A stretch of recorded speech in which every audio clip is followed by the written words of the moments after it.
से रचित है। 7 धातुएं इस शरीर के निर्माण में उस परमात्मा ने प्रयोग की। वो 7 धातुएं कौन कौन सी हैं? कपिल मुनि भगवान ने कहा कि मां, बड़ा रहस्यपूर्ण विषय है, आप इस विषय को समझने का प्रयास करेंगे।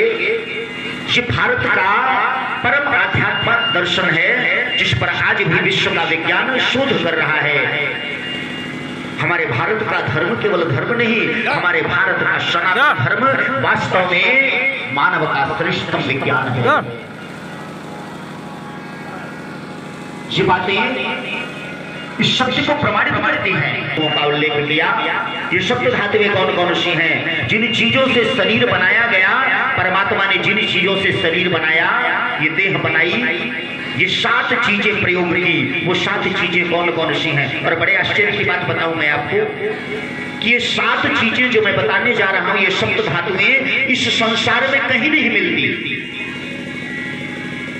ये अनंत से प्रकट होती है और अनंत में ही चली जाती है। वैज्ञानिकों ने ढूंढने का बहुत प्रयास किया। ये हड्डी मांस इस संसार में कहीं नहीं मिला। ये कहां से आता है और कहां चला जाता है, इस रहस्य को आज तक कोई नहीं जान पाया।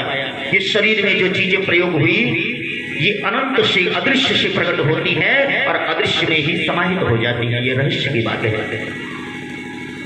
ये 7 धातुएं कौन कौन सी बतलाई? कपिल मुनि भगवान ने कहा कि मां, इस शरीर के निर्माण में प्रथम धातु जो परमात्मा ने प्रयोग की, वह चर्म है, चमड़े की परत, जिसे स्किन, त्वचा कहा जाता है वैज्ञानिक भाषा में, आधुनिक भाषा में।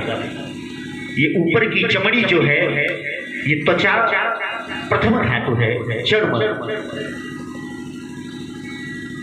अब एक बात यहां मैं आपको बताऊं कि हमारा ये शरीर, इस शरीर में जो सुंदरता दिखाई पड़ती है, ये शरीर जो सुंदर दिखाई पड़ता है, ये केवल इस चमड़ी के कारण सुंदर दिखाई पड़ता है।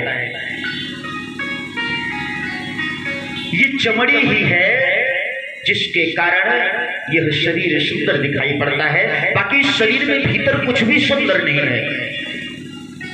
भीतर से यह शरीर इतना विभत्स है, इतना भयानक है कि अगर आपके शरीर की खाल को खोल कर रख दिया जाए तो आप स्वयं अपने शरीर को देखकर भयभीत हो जाएंगे, डर जाएंगे, घृणा आएगी।